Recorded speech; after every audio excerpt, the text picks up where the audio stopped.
All right, so let's dive into tools for kind of more instruction and intervention in kind of a combined online-offline setup. So in Star Readiness 325, one of the tools that is available to teachers, which can be useful for group instruction or intervention, are the content catalogs. Now, the content catalogs allow you to basically see everything that students can see. So you can see everything from the modules, you can see all the problems that we have.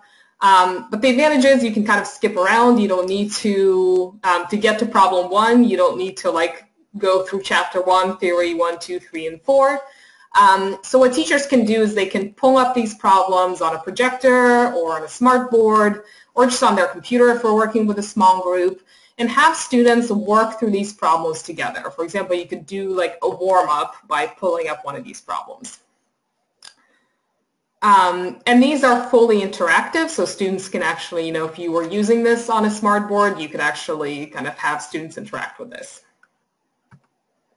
Now, another tool for kind of instruction and intervention are the activity logs in Star Readiness 325, where for each student, you can see their history on the problems they've been solving, and it kind of nicely highlights for you the problems that they've gotten incorrect.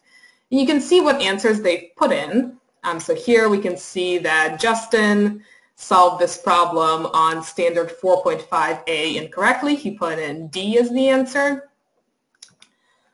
We can actually then, if we were working one-on-one with Justin, we can pull up this problem for them, and maybe we can work through it together. So this is, you can see kind of a fresh statement of the problem. It doesn't have the answer filled in. And maybe we can talk Justin through how to do this problem. And then once we've done that, we can also pull up a different data set for the problem. So this was the previous data set. We had 25, 12, and 7. This is a new data set of 30, 12, and 3. So we can have Justin practice on the same problem, but now with different numbers, just to make sure that he's understood the algorithm that we went through together. Now, in Star Readiness 6 through 8, we also have the content catalogs. They're kind of, just have a slightly different look, but the idea is the same, that you can pull up basically anything from a module and have students work on it together, or you can work with them individually.